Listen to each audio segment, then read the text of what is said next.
श्वेता और हम लोग कर रहे थे कैश फ्लो स्टेटमेंट चैप्टर। इस चैप्टर में हमने इसके एडजस्टमेंट सीख ली थी। आज के इस वीडियो में हम फुल प्रैक्टिकल क्वेश्चन सीखेंगे कि कैसे किया जाता है, किन बातों का ध्यान रखा जाता है कैश फ्लो का क्वेश्चन करते वक्त एंड क्या प्रोसीजर रहता है, तो वो आज हम सीखेंगे।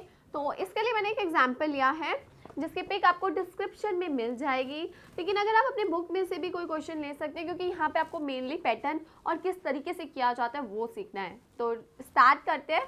सबसे पहले जो क्वेश्चन मैंने लिया है उसमें हमें एक बैलेंस शीट गिवन होती है, यानी कि कैश फ्लो को सॉल्व करने के लिए हमें बैलेंस शीट गिवन होती है। Particular note number, current year and previous year, ये बैलेंस शीट होती है। और नोट नंबर में क्या होता है, नोट नंबर एक समराइज्ड फॉर्म होता है, यानी कि अगर मेरे अकाउंट 4 बैंक अकाउंट है तो यहाँ पे सिर्फ बैंक बैलेंस गिवन होगा। उस 4 बैंक अकाउंट में कितना कितना पैसा है, ऐसा है नहीं वैसे, लेकिन कितना कितना है वो नोट नंबर में गिवन होगा। 4 कोई अकाउंट नहीं है, लेकिन मैं एक जस्ट एग्जांपल दे रही हूँ। जैसे कंपनीज के बहुत सारे अकाउंट होते हैं, कंपनी के बहुत सारी लाइबिलिटीज़ होती है, तो यहाँ पे हमें सिर्फ एक फिगर गिवन होती है, उसकी इन्फॉर्मेशन हमें नोट्स टू अकाउंट पे गिवन होती है, जो कि उसकी डिटेल्ड इन्फॉर्मेशन हम कह सकते हैं, राइट। तो नोट्स टू अकाउंट में आपको इन्फॉर्मेशन मिल जाती है। तो जिस भी आपके क्या कहते हैं इसको, पर्टिकुलर इनके आगे नंबर लिखे हैं, पर्टिकुलर जैसे कि लाइबिलिटी के आगे नंबर लिखे हैं या एसेट के आगे नंबर लिखे हैं, तो आपको उन नंबर्स को ध्यान में रखते हुए नोट्स टू अकाउंट पे जाना है, ना कि इन फिगर्स को लेना। तो इस बात को ध्यान रखिएगा। अब सॉल्व करते हैं क्वेश्चन को। तो सबसे पहले देखो, कैश फ्लो स्टेटमेंट में फॉर्मेट की बहुत इंपॉर्टेंस है। फॉर्मेट आपको समझ आना, आपको याद होना बहुत ज़रूरी है। मैं ये तो नहीं बोलूँगी कि याद नहीं करना, याद होना बहुत ज़रूरी है, तभी आप इसको सीरियल वाइज कर पाते हैं। ऑपरेटिंग एक्टिविटी को हम ए नाम देते हैं, इन्वेस्टिंग को बी देते हैं एंड फाइनेंसिंग को सी देते हैं। हमारे इसमें 2 रिवर्स गियर होते हैं, जो कि मैं प्रीवियस वीडियो में बता चुकी हूँ। अगर आपने नहीं देखी तो पहले उसे ज़रूर देखिएगा, अदरवाइज़ ये बिल्कुल नहीं समझ आएगा, सब कुछ ऊपर से जाएगा। तो आपको उसे ज़रूर देखना है, तभी आप समझ पाओगे इस क्वेश्चन को, नहीं तो बोलोगे कि अच्छा नहीं समझाया मैंने। अगेन स्टार्ट करती हूँ अब दोबारा से। आप देखो, सबसे पहले स्टार्ट करते हैं कि हमें क्या चाहिए होता है। हमें cash flow from operating activity चाहिए, ठीक है, जिसके लिए हमें net profit before tax and extraordinary item find out करना है। मैं शॉर्ट फॉर्म में लिख रही हूँ क्योंकि टाइम और थोड़े से स्पेस की कमी है, लेकिन आपको फुल फॉर्म में ही लिखनी है हर चीज़ें। देखो, सबसे पहला रिवर्स गियर मैंने जो बताया वो था net profit before tax and extraordinary item हमें निकालनी होती है। ये कैसे निकलता है प्रॉफिट, इसको निकालने का तरीका है, वर्किंग नोट बनाइए, वर्किंग नोट नंबर 1 दीजिए इसको नाम, जिसमें आप सबसे पहले निकालेंगे नेट प्रॉफिट। बहुत सिंपल है, नेट प्रॉफिट निकाला। नेट प्रॉफिट आपको करंट ईयर में से प्रीवियस ईयर माइनस करना होता है। फॉर एग्जांपल अगर मैं बोलूँ मेरा प्रॉफिट प्रीवियस ईयर में 1 लाख था और अब 2 लाख हो गया, तो 2 लाख में से 1 लाख गए, कितने का प्रॉफिट हो मुझे, 1 लाख रुपीज़ का। तो आपको यहाँ डिफरेंस लिखना होता है। इस क्वेश्चन में भी कुछ इसी तरीके से गिवन है, लेकिन इस क्वेश्चन में एक ट्विस्ट सा है। वो क्या है कि हमें करंट ईयर में 4 लाख का प्रॉफिट नज़र आ रहा है, लेकिन प्रीवियस ईयर में जो नज़र आ रहा है वो आ रहा है माइनस का 1 लाख। माइनस का 1 लाख का मतलब हुआ ये लॉस है हमारा, ठीक है। तो ये प्रॉफिट नहीं है, ये लॉस है। तो इस केस में देखो, जनरली बच्चे जो करते हैं वो गलती करते हैं कि 4 - 1 करके 3 लिख देते हैं, बट 4 - 1 3 नहीं होगा, आपका होगा 4 लाख माइनस माइनस प्लस हो जाएगा और प्लस 1 लाख, तो आपका आंसर जो आएगा वो आएगा 5 लाख। तो आपका जो नेट प्रॉफिट निकल के आया वो आया 5 लाख, राइट। तो अब इस केस में हम क्या करते हैं, यहाँ लिखते हो नेट प्रॉफिट हमें हुआ 5 लाख का, कैसे हुआ, current year minus previous year, right. तो आपको इस तरीके से निकालना है। अब इस प्रॉफिट में 4 चीज़ें एडअप की जाती है। पहली चीज़ ट्रांसफ़र टू रिजर्व, जो कि आपको अगेन इसी में नेट प्रॉफिट जो कि आपको कहाँ मिलता है, रिजर्व एंड सरप्लस में, वहीं पर आपको ट्रांसफ़र टू रिजर्व का जनरल रिजर्व गिवन होगा। जैसा कि इस क्वेश्चन में नहीं गिवन तो हम नहीं लेंगे, जो चीज़ नहीं गिवन वो नहीं लेंगे, लेकिन हमें पता होनी चाहिए कि कौन सी आइटम कहाँ आती है। तो ट्रांसफ़र टू रिजर्व गिवन नहीं है, नहीं लेंगे। सेकेंड चीज़ प्रपोज डिविडेंड, तो हम प्रपोज डिविडेंड के लिए कहाँ जाएंगे। प्रपोज डिविडेंड देखो लाइबिलिटीज़ में शो होता है शॉर्ट टर्म प्रोविजंस में। तो शॉर्ट टर्म प्रोविजन में जब हम गए तो हमें प्रपोज डिविडेंड गिवन नहीं था, नहीं गिवन, नहीं लिया। उसके बाद इंटरिम डिविडेंड, इंटरिम डिविडेंड हमें एडजस्टमेंट में गिवन होता है, जो कि इंटरिम डिविडेंड एडजस्टमेंट में नहीं गिवन, सिर्फ 2 ही एडजस्टमेंट गिवन है, एक 12% डिबेंचर की रिडीम होने की एंड टैक्स पे करने की, ठीक है। और हम 3 आइटम पढ़ चुके हैं, transfer to reserve, provision for propose dividend and interim dividend, and 4th adjustment है हमारी provision for tax. Of course provision for tax यहाँ पे गिवन है और उसकी एडजस्टमेंट में भी गिवन है कि हमने इतना टैक्स पे किया है, तो ये वही एडजस्टमेंट है जो मैंने कराई है। इसमें जब आपको पेड की इन्फॉर्मेशन आ जाए तो आप समझ जाइए कि आपको अकाउंट बनाना है प्रोविजन फॉर टैक्स का, ठीक है। अब मैं आपको एक बार बनाना सिखाती हूँ, कैसे बनाना है आपको। नॉर्मल जैसे हम लोग लेजर बनाते हैं हम बनाएंगे। प्रोविजन फॉर टैक्स कंपनी के लिए लाइबिलिटी होती है, राइट। तो प्रोविजन फॉर टैक्स आपको एक चीज़ बताऊँ, इसे वर्किंग नोट में बना के दिखाना है। मैं यहाँ पे आपको वही चीज़ दिखा रही हूँ, आपको ये वर्किंग नोट में बनाना पड़ेगा। आप प्रोविजन फॉर टैक्स कंपनी के लिए लाइबिलिटी है तो इसका by balance BD credit side से होगा। देखो कोई भी एसेट है उसका बैलेंस बीडी डेबिट साइड से होता है, कोई लाइबिलिटी है उसका बैलेंस बीडी क्रेडिट साइड से होगा। तो प्रीवियस ईयर में हमारा टैक्स था 1,80,000 का, जो कि करंट ईयर में बैलेंस सीडी, तो उसको करंट ईयर को हम क्या बोलेंगे, बैलेंस सीडी। इस साल हमारा टैक्स है 1,40,000। बहुत छोटा सा अकाउंट बनता है ये, लाइक छोटू सा अकाउंट बनेगा। क्या है, आपको बैलेंस बीडी लिखना है, बैलेंस सीडी लिखना है, और इसके बाद आपको बोला है कि आपने टैक्स पे किया। अब आप मुझे एक बात बताओ, जब आप टैक्स पे करते हो तो लाइबिलिटी बढ़ती है या कम होती है? लाइबिलिटी ऑफ कोर्स, आप जब किसी का पैसा उधार दोगे, किसी का पैसा दे दोगे तो आपकी लाइबिलिटी कम हो जाएगी। तो प्रोविजन फॉर टैक्स में जब भी हम अमाउंट पे करते हैं तो वो डेबिट साइड आता है, और जब भी लाइबिलिटी बनती है तो वो क्रेडिट साइड आती है। यानी कि लाइबिलिटी का नेचर क्रेडिट का होता है, तो वो इंक्रीज होता है तो क्रेडिट होता है, डिक्रीज होता है तो डेबिट होता है, ठीक है। अब हमने जो टैक्स पे किया वो किया 1,40,000, तो ये यहाँ पे आ जाएगा 2,80,000। 2,80,000 में से 1,80,000 गया तो यहाँ पे आ गया 1,00,000। तो हम यहाँ क्या लिखेंगे, बाय स्टेटमेंट ऑफ P&L, यानी कि हमने इस साल का टैक्स कितना निकाला। इस साल का टैक्स हमने जो बनाया वो एक्चुअल में बनाया 1,00,000, यानी कि हमारा पिछले साल का 1,80,000 था, इस साल का बनाया 1,00,000, जिसमें से हमने 1,40,000 पे कर दिया, और अभी बकाया कितना है हमारे पास, 1,40,000 जो अभी हमने पे करना है, राइट। अभी तक हमने टैक्स के बारे में जो भी एडजस्टमेंट पढ़ी थी वो यही पढ़ी थी कि करंट ईयर का यहाँ ऐड करते हैं और प्रीवियस ईयर का at the end of operating less करते हैं। बट जब भी हमें थर्ड इन्फॉर्मेशन गिवन हो तो हमें इस तरीके से सॉल्व करना होता है। अगेन इसकी वीडियो बन रखी है, उसमें पूरा अच्छी तरीके से बताया है, अगर आपने नहीं देखी तो प्लीज़ ज़रूर देखिए। अब इस केस में इन दोनों को इम्पॉर्टेंस दी जाएगी। क्या इम्पॉर्टेंस दी जाएगी, जितना आपने बनाया वो यहाँ पे ऐड किया जाएगा, यानी कि प्रोविजन फॉर टैक्स में हम 1,00,000 रुपीज़ ऐड करेंगे, और ये पेड यानी कि 1,40,000 ऑपरेटिंग के सबसे at the end of the operating less किया जाएगा। तो इसको अभी ट्रीट नहीं करना, हमें सिर्फ 1,00,000 को लेना है, हमने इस साल कितना प्रॉफिट बनाया, राइट। अब इसके बाद हम आते हैं कि हमारा net profit before tax and extraordinary item आ गया 6,00,000, ठीक है, यानी कि 6,00,000 रुपीज़ हमारा net profit before tax and extraordinary item आया है। और 4 एडजस्टमेंट थी जनरल रिजर्व की, यानी कि transfer to general reserve, propose dividend, provision for tax and interim dividend, ठीक है। तो ये आपको ध्यान से चारों की चारों देखनी है, और अगर नहीं गिवन जो उसे छोड़ना, आगे बढ़ना, ठीक है, यानी कि जो इन्फॉर्मेशन गिवन नहीं होगी उसे नहीं लेंगे। अब इसके बाद जब हम ये निकाल लेते हैं तो ये हमारा net profit before tax and extraordinary item आया। इसमें हम एडजस्टमेंट करते हैं, adjustment of non cash and non operating item की, ठीक है, जिसमें हम पढ़ चुके हैं कि ऐड कौन कौन सी आइटम होती है, depreciation, goodwill return of, loss on sale of asset, ठीक है, आपका increase in provision for doubtful debt, interest paid. ये 5 आइटम्स है जो जनरली हमें क्वेश्चंस में गिवन होती है और हमें कंसिडर करके चलनी पड़ती है। अब हम यहाँ पे एक एक आइटम देखेंगे कि हमें डेप्रिसिएशन गिवन है या नहीं। तो डेप्रिसिएशन के लिए हम लोग कहाँ जाएंगे, डेप्रिसिएशन देखो एसेट्स पे लगता है, तो आपको बैलेंस शीट में फिक्स एसेट अकाउंट में आना है, उसके आगे इन्होंने नंबर्स दे दिए तो नोट्स टू अकाउंट में जाएंगे। नोट्स टू अकाउंट में हमने देखा एक्यूमुलेटेड डेप्रिसिएशन गिवन है। अब यहाँ पे लेकिन कोई भी सेल की इंफॉर्मेशन गिवन नहीं है।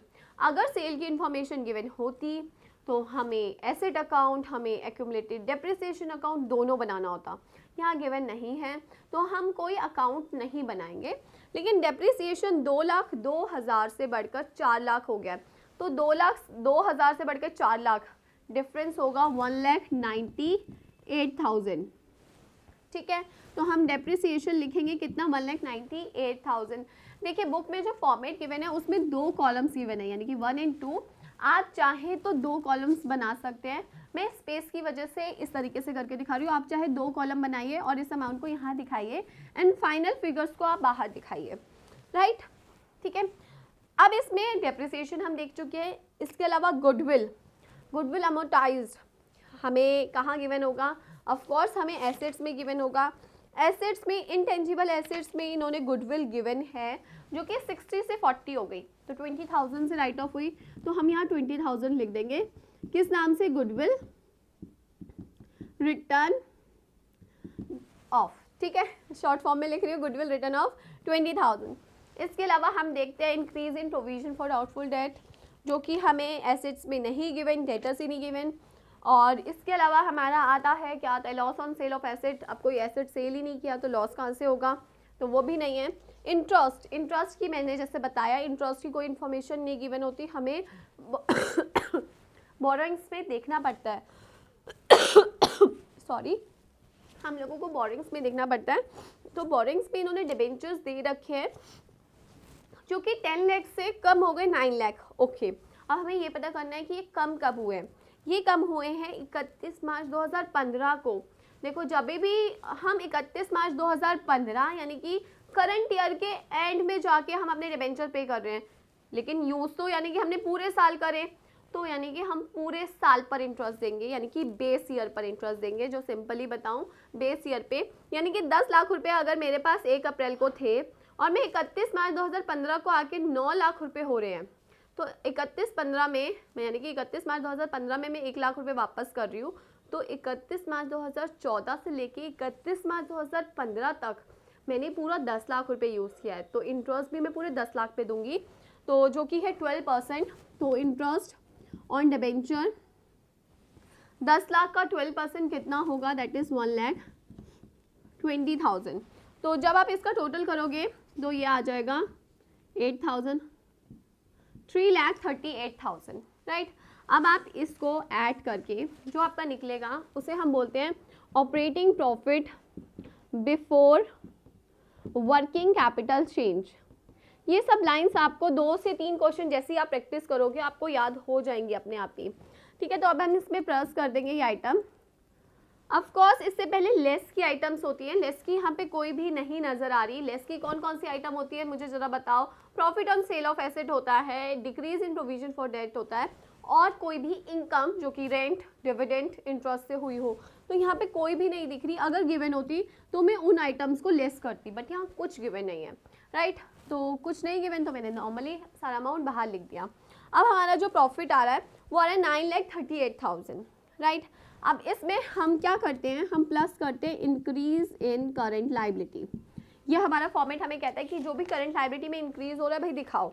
अब हमारे को करंट लायबिलिटी में शॉर्ट टर्म बोरिंग्स गिवन है, जिसमें बैंक ओवरड्राफ्ट गिवन है। तो बैंक ओवरड्राफ्ट के बारे में, बैंक ओवरड्राफ्ट क्या होता है, बैंक से कुछ पैसा ज़्यादा निकाल लेना, राइट। तो वो फाइनेंसिंग में ट्रीट किया जाता है, क्योंकि आप फाइनेंस ले रहे हो बैंक से, तो फाइनेंसिंग में ट्रीट किया जाता है, तो वो करंट लायबिलिटी नहीं ट्रीट की जाती। इसके अलावा शॉर्ट टर्म प्रोविजंस गिवन है, वो भी आप, उसकी ट्रीटमेंट अलग है प्रोविजन फॉर टैक्स का, वो भी नहीं है। यानी कि हम करंट लायबिलिटी में देखते क्या हैं, करंट लायबिलिटी में हम देखते हैं ट्रेड पेबल्स गिवन हो, क्रेडिटर्स गिवन हो हमारे, और बस ये कुछ 2-3 आइटम्स गिवन होती हैं।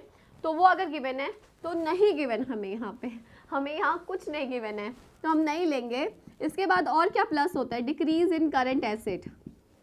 और क्या प्लस होता है, डिक्रीज इन करंट एसेट। इन्होंने क्वेश्चन में बहुत कम आइटम्स गिवन है, लेकिन ऐसे ही क्वेश्चन आता है, किसी में कुछ चीज़ें ज़्यादा होती है, किसी में कुछ चीज़ें ज़्यादा होती हैं। तो डिक्रीज इन करंट एसेट्स के लिए हम लोग करंट एसेट्स पे जाएंगे बैलेंस शीट में, जिसमें हमें current investment, inventories and cash equivalent given है। देखो current investment and cash and cash equivalent दोनों का ही ट्रीटमेंट क्वेश्चन के एंड में किया जाता है। जैसे कि मैंने आपको बताया करंट इन्वेस्टमेंट, मार्केटेबल सिक्योरिटीज़ या कैश एंड कैश इक्विवेलेंट, ये क्वेश्चन के एंड में ट्रीट किए जाएंगे। अभी हमें यहाँ पे इन्वेंट्रीज देखना है जो कि 7 नंबर गिवन है, और इन्वेंट्रीज में हमें गिवन है स्टॉक। स्टॉक हमारा 90 से बढ़ के 2,14,000 हो रहा है। तो देखो वो इंक्रीज़ हो रहा है तो वो डिक्रीज़ में तो आएगा नहीं, यानी कि डिक्रीज़ में हम डैश लगा देंगे क्योंकि हमारे पास कोई भी स्टॉक डिक्रीज़ नहीं हो रहा बल्कि इंक्रीज़ हो रहा है। इसके बाद हम माइनस करते हैं, क्या माइनस करते हैं, डिक्रीज़ इन करंट लायबिलिटी। करंट लायबिलिटी में हमें कुछ गिवन नहीं है तो कुछ नहीं आएगा, डैश लगा देंगे। अब increase in current assets, increase in current assets भी लेस करना है। तो इंक्रीज़ इन करंट एसेट में हमें पता है हमारा स्टॉक 90 से 2,14,000 हो रहा है। तो 90 से 2,14,000 होने का मतलब है कितने का डिफरेंस आया, 4,011 माइनस 921, 1,24,000 से हमारा स्टॉक इंक्रीज हो रहा है जो कि नेगेटिव है। सबका टोटल करेंगे, हालांकि कुछ भी गिवन नहीं है तो सिर्फ 1,24,000 गिवन है, इसका टोटल करके बाहर लिखेंगे। अब इसमें से इसको माइनस किया, कितना आ गया 4, 3 माइनस 2 1 एंड 9 माइनस 1 8, 814,000। ठीक है, तो जो ये हमारा निकल के आया इसे हम कहेंगे, क्या कहेंगे, कैश जनरेटेड फ्रॉम ऑपरेशन, और इसमें से हम लेस करते हैं टैक्स पेड। आपने जितना टैक्स पे किया, जब हमारी ऑपरेटिंग एक्टिविटीज से कैश निकल के आ जाता है उसमें से हम टैक्स पे करते हैं, तो जो कि 1,40,000 गिवन था। तो हमारा ऑपरेटिंग का जो आंसर आ रहा है वो आ रहा है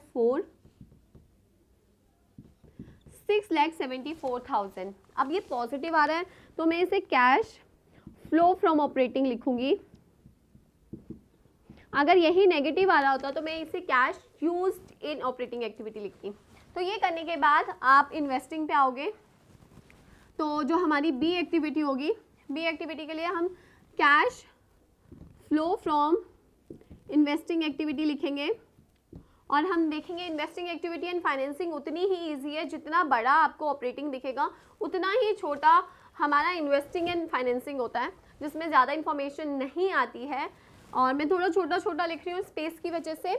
आप देखो इधर आपको इन्वेस्टिंग में क्या फोकस करना है कि आपने कोई मशीन बेची या खरीदी, या आपने कोई फिक्स एसेट बेचा या खरीदा।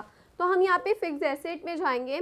फिक्स एसेट में भी अगेन नंबर दिया है जिसमें मशीनरी गिवन है जो 16,42,000 यानी कि 16,42,000 से बढ़कर 24,06,000 हो गई। तो कितने की थी, पहले थी हमारे पास 16,42,000 की। तो जो डिफरेंस है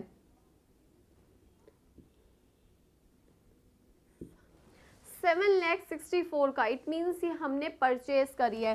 तो हम इसे क्या दिखाएंगे, हम इसे दिखाएंगे परचेज ऑफ मशीनरी 7,64,000, और इसको हम दिखाएंगे नेगेटिव, राइट। इसके अलावा और कोई एसेट्स में इन्होंने नॉन करेंट इन्वेस्टमेंट दिया है जो 1.5 लाख से बढ़कर 2 लाख हो गया, तो ये भी बढ़ रहा है। तो purchase of non current investment 50,000 से बढ़ रही है, तो ये भी दिखाएंगे। और कोई एसेट गिवन नहीं है तो हम इसका टोटल कर लेंगे, जो कि आएगा हमारा, कितना आ रहा है भाई, 8,14,000। तो जो 8,14,000 आया ये आपका क्या आया, नेगेटिव। ठीक है, तो इसे हम ब्रैकेट्स में दिखाएंगे और लिखेंगे क्या, cash used in investing activity. क्या ये वर्ड यूज किया मैंने, कैश यूज्ड, क्योंकि नेगेटिव आ रहा है, राइट। अब हम फाइनेंसिंग करेंगे तो सी होगा cash flow from financing activity, right. Financing के लिए हम कहाँ जाएंगे, हम जाएंगे शेयर कैपिटल वगैरह में। शेयर कैपिटल हमारी 8 लाख से बढ़ के 10 लाख हो गई, तो इशू ऑफ शेयर्स 2 लाख, तो पॉजिटिव रहेगा क्योंकि पैसा आ रहा है। इसके अलावा लॉन्ग टर्म बोरिंग्स देखते हैं। लॉन्ग टर्म बोरिंग्स में हमारे डिबेंचर्स हमने रिडीम करे हैं, तो रिडेम्पशन ऑफ डिबेंचर्स में हमारा 1 लाख माइनस आएगा। अब इसके अलावा हमने इंटरेस्ट पे किया था, तो इंटरेस्ट ऑन डिबेंचर देखेंगे कितना पे किया था। इंटरेस्ट ऑन डिबेंचर हमने पे किया था 1,20,000, जो कि नेगेटिव आएगा। तो जो भी चीज़ पे करिए वो माइनस में आएगी। इसके अलावा हम बैंक ओवरड्राफ्ट को कभी ना भूलें।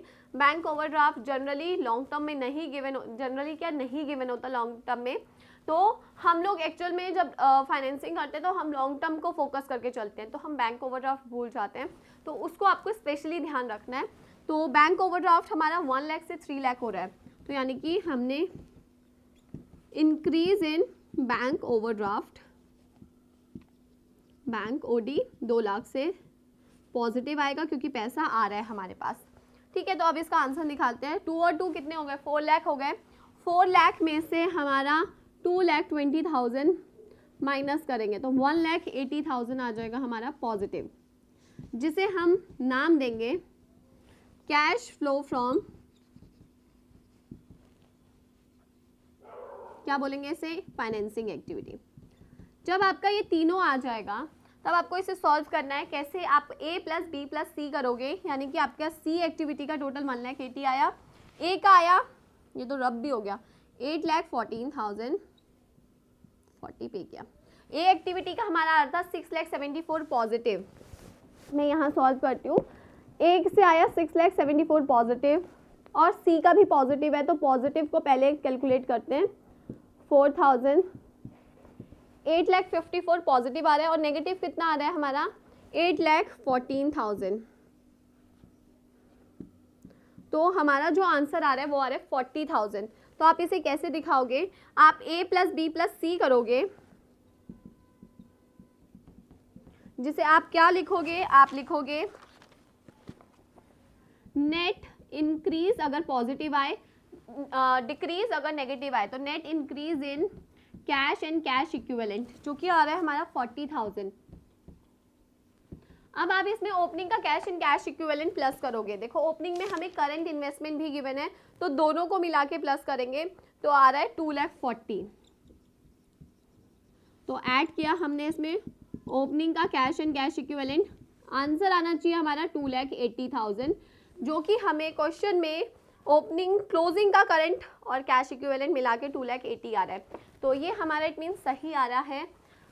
आपको जैसा कि मैंने बताया है कि भाई आपको आंसर खुद ही पता होता है कि 2,80,000 आपको लेके आना है, 240 आपको गिवन था, तो आपका आंसर यानी कि तीनों एक्टिविटी का 40,000 आना चाहिए। तो आपको कैश, जब आप कैश फ्लो स्टेटमेंट करते हो तो आपको आंसर ऑलरेडी गिवन होता है क्वेश्चन में। तो 40,000 हमें लाना है, ये हमें पहले से पता होता है कैसे जो भी, क्योंकि हमें क्लोजिंग से मैच करना है और एक ऐसे अमाउंट में ओपनिंग को। तो 2,40,000 ऑलरेडी हमें गिवन है, हमें क्या लेके आना है? 40,000, ताकि वो हमारे क्लोजिंग से मैच हो। तो जिसे हम क्या लिखेंगे? हम इसे लिखेंगे cash and cash equivalent at the end या फिर क्लोजिंग। ठीक है, तो क्लोजिंग भी लिख सकते हैं या एट द एंड भी लिख सकते हैं। तो ये हमारा कैश फ्लो स्टेटमेंट का पूरा क्वेश्चन था।